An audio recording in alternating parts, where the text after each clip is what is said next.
Hello दोस्तों, स्वागत है हमारे यूट्यूब चैनल समर जीएस पे। दोस्तों, तो आज हम करा रहे हैं आपको इम्पोर्टेंट जीके एंड जीएस का पार्ट तीसरा। और क्योंकि यह क्वेश्चन जितने भी हैं दोस्तों, सारे क्वेश्चन आपके प्रीवियस ईयर के क्वेश्चन है, तो आपके एग्ज़ाम के लिए काफ़ी इम्पोर्टेंट होंगे। और हमारे आने वाली परीक्षा जैसे कि SSC GD, UP police, Jharkhand police जैसे काफ़ी जो इम्पोर्टेंट, और अभी हमारी हाल ही में जो रेलवे पुलिस और रेलवे की जो आने वाली वैकेंसी उनके लिए सारे जो एग्ज़ाम उनके लिए काफ़ी इम्पोर्टेंट होगी दोस्तों।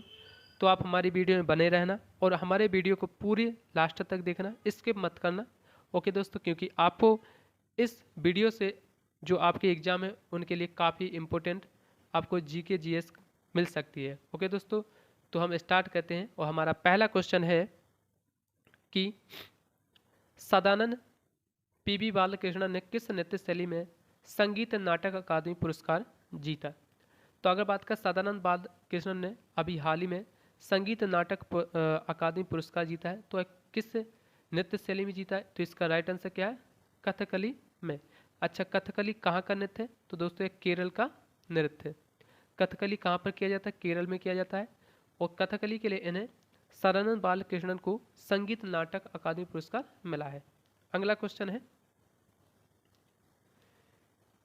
निम्नलिखित में से कौन है जो ब्रिटिश भारत में सिविल सेवा भर्ती होने वाले पहले भारतीय थे? यानी कि ब्रिटिश भारत में सिविल सेवा जो परीक्षा उसको पास करने वाले पहले भारतीय कौन थे? तो इसका राइट आंसर क्या है? सत्येंद्र नाथ टैगोर थे। अच्छा, इन्होंने यह कब की थी? तो इन्होंने यह 1863-64 में की थी। 1863-64 में इन्होंने पास की थी। अगला क्वेश्चन है अपना, बैडमिंटन के प्रत्येक गेम में कितने अंक होते हैं? अच्छा, पूछा जाएगा कि बैडमिंटन के प्रत्येक गेम की पूछा है यहाँ पर। अगर पूछा जो बैडमिंटन खेल होता है उसमें कितने प्लेयर खेलते हैं दोस्तों? तो एक प्लेयर खेलता है। अगर दोनों साइड की बात करें कितने, दो प्लेयर खेलते हैं। और वैसे कितना, एक एक प्लेयर दोनों साइड खेलते हैं। लेकिन आपसे पूछा जाएगा कि प्रत्येक जो गेम होता है कितने अंक का होता है? तो राइट आंसर क्या है इसका? 21, यानी कि 21 अंक का होता है। ओके, अगला क्वेश्चन अपना, ओलंपिक में भारत के प्रथम ध्वजवाहक कौन थे? अगर हम बात करें प्रथम ध्वजवाहक जो ओलंपिक में थे, तो राइट आंसर क्या है उसका? 1920 में जो हुआ था हमारा पहला ओलंपिक, कब हुआ था? 1920 में हुआ था। तो कौन थे? पूर्मा बनर्जी थे। अगर हम बात करें 1900 जो 2020 में हुआ, सॉरी, तो 2020 में जो टोक्यो ओलंपिक हुआ उसके जो ध्वजवाहक थे वो कौन थे? वो मैरी कॉम और मनप्रीत सिंह थे। ठीक है, तो पहले कौन है? पूर्वा बनर्जी। अगला क्वेश्चन अपना, हिंदू देवता, अगर बात करें हिंदू देवता भगवान शिव के सम्मान में किस महीने में महाशिवरात्रि का त्यौहार मनाया जाता है? तो अगर हम बात करें यह, इसका सही आंसर क्या है? तो कौन सा है? फाल्गुन, यानी कि फाल्गुन के महीने में हिंदू देवता भगवान शिव की जो महाशिवरात्रि का त्यौहार है वो कौन से महीने में मनाया जाता है? फाल्गुन के महीने में मनाया जाता है। अगला क्वेश्चन अपना, अच्छा ऐसे कुछ इंपॉर्टेंट देखते हैं, जैसे कि अगर हम बात करें कार्तिक महीना, तो कार्तिक महीना कब से कब चलता है? अगर हम बात करें ग्रेगोरियन कैलेंडर के अनुसार की, तो अक्टूबर और नवंबर दो के बीच चलता है कार्तिक महीना। और कार्तिक में जैसे कौन कौन से त्यौहार मनाए जाते हैं? जैसे दीपावली मनाई जाती है, गोवर्धन पूजा मनाई जाती है और भाई दूज भी मनाई जाती है। तो क्योंकि इस तरह की अभी जो हाल ही जो अभी अपना दिल्ली पुलिस का एग्जाम हुआ था तो उसमें क्वेश्चन पूछा गया था, और जो शिवरात्रि वाला है ये शायद दूसरी या तीसरी दिन की शिफ्ट में पूछा गया था। तो यह इस प्रकार के क्वेश्चन आपको एसएससी जीडी और आने वाली एग्जाम में देखने को जरूर मिल सकते हैं। तो याद रखना इनको कि कार्तिक महीने में कौन कौन सा मनाया जाता है? दीपावली मनाई जाती है, गोवर्धन पूजा और भाई दूज भी मनाई जाती है। उसके बाद हम कहा चैत्र की अगर हम बात करें, जो मार्च अप्रैल में चलता है, तो चैत्र में देखो चैत्र नवरात्रि मनाई जाती है। और अगर बात करें राम नवमी भी मनाई जाती है, चैत्री छठ पूजा और महावीर जयंती भी मनाई जाती है। तो अगर बात करें कार्तिक जो है इंपॉर्टेंट है, क्योंकि उसमें दीपावली, गोवर्धन पूजा और भाई दूज मनाई जाती है। उसके हम बात करें, अगर पूछा जाए कि चैत्र की जो रामनवमी कब मनाई जाती है, तो वो चैत्र में मनाई जाती है। उसके बाद आता है बैसाख। बैसाख की हम बात करें तो देखो बैसाखी मनाई जाती है। पहली बात तो इसमें अक्षय तृतीया, ये पूछा जाता है कि अक्षय तृतीया किस महीने में मनाया जाता है? तो कौन से महीने? बैसाख में मनाया जाता है। और बुद्ध पूर्णिमा, तो अक्षय तृतीया, बुद्ध पूर्णिमा और बैसाखी कौन से महीने? बैसाखी में मनाया जाता है। अगला है अपना, जैसे फागुन की हम बात करें तो फागुन में देखो होली भी मनाई जाती है, महाशिवरात्रि मनाई जाती है और रंग पंचमी भी मनाई जाती है, क्योंकि अब रंग पंचमी अगर याद कर लेंगे तो होली तो वैसे ही याद हो जाएगी, क्योंकि होली के 5 दिन बाद रंग पंचमी होती है। ठीक है, और महाशिवरात्रि कौन से में मनाई जाती है? फाल्गुन महीने में मनाया जाता है। तो क्लियर हो गया होगा आपको, और एक दो बार आप इसको याद कर लेंगे तो आराम से उनको याद कर सकते हैं। ओके, अगला क्वेश्चन अपना, 5वीं और 6वीं पंचवर्षीय योजनाओं के बीच की जो योजना है उसे किस नाम से जाना जाता है? तो इसका राइट आंसर क्या है? Rolling plan. ठीक है, तो 5वीं और 6वीं पंचवर्षीय योजना के बीच में जो हमारी जो एक योजना आई थी उसे किस नाम से जाना गया? रोलिंग प्लान के नाम से जाना गया। अगला क्वेश्चन अपना, skill India mission, skill India mission की जो शासी परिषद की जो अध्यक्षता है वो कौन करता है?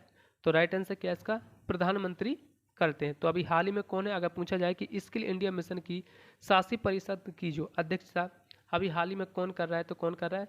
नरेंद्र मोदी जी, क्योंकि प्रधानमंत्री करते हैं तो अभी हाल ही में प्रधानमंत्री कौन है? नरेंद्र मोदी जी है। अगला क्वेश्चन अपना, घुमंतु पशुपालन में चरवाहे अपने पशुओं के साथ एक स्थान से दूसरे स्थान पर डॉट डॉट और डॉट डॉट के लिए निर्धारित मार्गों से जाते थे। तो राइट आंसर क्या है इसका? तीसरा, चारा और जल। ठीक है, कौन सा? चारा और जल। कैसे? जैसे घुमंतु पशुपालन में चरवाहे अपने पशुओं के साथ एक स्थान से दूसरे स्थान पर चारा और जल के निर्धारित मार्गों से जाते थे। अगला क्वेश्चन अपना, और यह क्वेश्चन है दोस्तों जो अभी हाल ही एसएससी जीडी का पूछा हुआ सेम टू सेम क्वेश्चन है। गोमती बांध किस राज्य में है? अगर पूछा जाए कि गोमती बांध किस राज्य में है, पहली बात यह है गंगा की सहायक नदी यह है, कौन सी है? गोमती। तो गंगा की सहायक नदी है गोमती, और गोमती पर बना हुआ बांध है गोमती बांध। तो जी कहाँ पर है? उत्तर प्रदेश, यानी कि कहाँ पर है? उत्तर प्रदेश में। इसके ऑप्शन नहीं है यहाँ पर वो। ठीक है, तो अगर बात करें गोमती बांध किस राज्य में है, तो उत्तर प्रदेश में है। उत्तर प्रदेश में, ये ऑप्शन इसके गलत है। तो राइट आंसर क्या है इसका? उत्तर प्रदेश में है। अगला क्वेश्चन अपना, कौन सा मामला फौजदारी कानून मामला नहीं है? आपसे पूछा जा रहा है कि कौन सा मामला है जो फौजदारी कानून मामला नहीं है। जैसे चोरी करना, चोरी करना एक देखो, जैसे अगर कोई चोरी करता है तो अपन उसकी एफआईआर दर्ज करवा सकते हैं, या हत्या करती है तो भी एफआईआर कर सकते हैं। दहेज के लिए प्रताड़ित करना भी एक प्रकार का क्या है? एफआईआर। लेकिन तलाक का मामला जो भी होते हैं जी, तो यह सब कहाँ जाते हैं? कोर्ट में जाते हैं। कहाँ जाते हैं? कोर्ट में। तो अगर बात करें कौन सा मामला है जो फौजदारी कानून मामला नहीं है, तो कौन सा है? तलाक का मामला नहीं है। अगला क्वेश्चन अपना, भारतीय स्वतंत्रता का कौन सा अनुच्छेद है जो जीवन और व्यक्तिगत स्वतंत्रता के संरक्षण से संबंधित है? तो राइट आंसर क्या है इसका? अनुच्छेद 21। इसके बारे में कुछ देखते हैं, हम डिटेल जानते हैं। जैसे हम बात करें अनुच्छेद 19 की, तो प्रत्येक नागरिक को 6 स्वतंत्रता की गारंटी देती है। पहली तो कौन सी है? भाषण और अभिव्यक्ति की स्वतंत्रता। तो अगर बात करें अनुच्छेद 6, आपसे पूछा जाएगा कि अनुच्छेद 19 में कितनी प्रकार की स्वतंत्रता दी जाती है, तो पहला क्वेश्चन तो कितने प्रकार की? 6 प्रकार की दी जाती है। कौन कौन सी है? भाषण और अभिव्यक्ति की, सभा करने की, हम कहीं भी सभा भी कर सकते हैं, संघ या सम्मेलन, हम कहीं भी संघ या सम्मेलन भी कर सकते हैं, भारत के पूरे क्षेत्र में भ्रमण, यानी कि हम भारत में कहीं भी घूम सकते हैं, हमको कोई भी रोक टोक नहीं है। दूसरी बात, हम कहीं भी निवास कर सकते हैं और कहीं भी हम व्यवसाय कर सकते हैं। ठीक है, और अगर हम बात करें अनुच्छेद 20 की, हम बात करें तो अनुच्छेद 20 में अपराधों के लिए दोष सिद्धि के संबंध में संरक्षण है। 21 की हम बात करें तो जीवन और व्यक्तिगत स्वतंत्रता का जो संरक्षण है वो कौन से 21 में है? 21 एक की बात करें तो शिक्षा का अधिकार है। ठीक है, 21 की बात करें तो जीवन और व्यक्तिगत स्वतंत्रता का संरक्षण है। 21 एक की बात करें तो शिक्षा का अधिकार है। 22 की बात करें निश्चित मामलों में गिरफ्तारी और निरोध से संरक्षण की है। 23 की हम बात करें तो मानव के दुर्व्यापार या बलात् श्रम, यानी कि जो मानव के दुर्व्यापार और बलात् यानी कि बच्चों का जो श्रम का निषेध किया गया है कि बच्चों से जो छोटे छोटे बच्चे उनसे काम नहीं करवाया जा सकता। और 24 में क्या? 24 में भी बच्चों के विषय में, लेकिन कहाँ पर है? कारखानों में, कि कारखानों में छोटे छोटे बच्चों से अपन काम नहीं करवा सकते हैं, जो कौन सा अनुच्छेद 24 में कहा गया है। अगला क्वेश्चन अपना, अगला क्वेश्चन की बात करें, यहाँ पर जनगणना से संबंधित कुछ इंपॉर्टेंट फैक्ट हैं, इनके बारे में हम जानते हैं, क्योंकि हमारे जितने भी एग्जाम्स होते हैं उसमें जनगणना के 1 से 2 या 3 क्वेश्चन आपको हर शिफ्ट में देखने को मिलते हैं। तो यहाँ हम देखते हैं उनके बारे में। तो पहला है, एक भारतीय शहर जिसकी पूर्ण जनगणना हुई थी वह कौन सा भारतीय शहर था? तो 1830 की हम बात करें, क्योंकि जब भारत आज़ाद भी नहीं हुआ था, तो कौन सा? ढाका, यानी कि वर्तमान बांग्लादेश है। स्वतंत्र भारत की पहली जनगणना, यानी कि स्वतंत्र होने के बाद जो भारत की पहली जनगणना हुई थी, कब हुई थी? 1951 में हुई थी। जनगणना जो है ना हमारे भारतीय के संविधान, जो हमारे भारत का संविधान है, तो जनगणना का उल्लेख कौन से अनुच्छेद में मिलता है? तो 2 से 46 में मिलता है। अगला पॉइंट अपना, प्रतिशत के हिसाब से सर्वाधिक दशकीय वृद्धि कब हुई? यानी कि प्रतिशत के हिसाब से सबसे ज़्यादा जो 10 साल में जो वृद्धि हुई थी, कब हुई थी? 1961 से लेकर 1971 के बीच में। और कितनी हुई थी? 24.80%।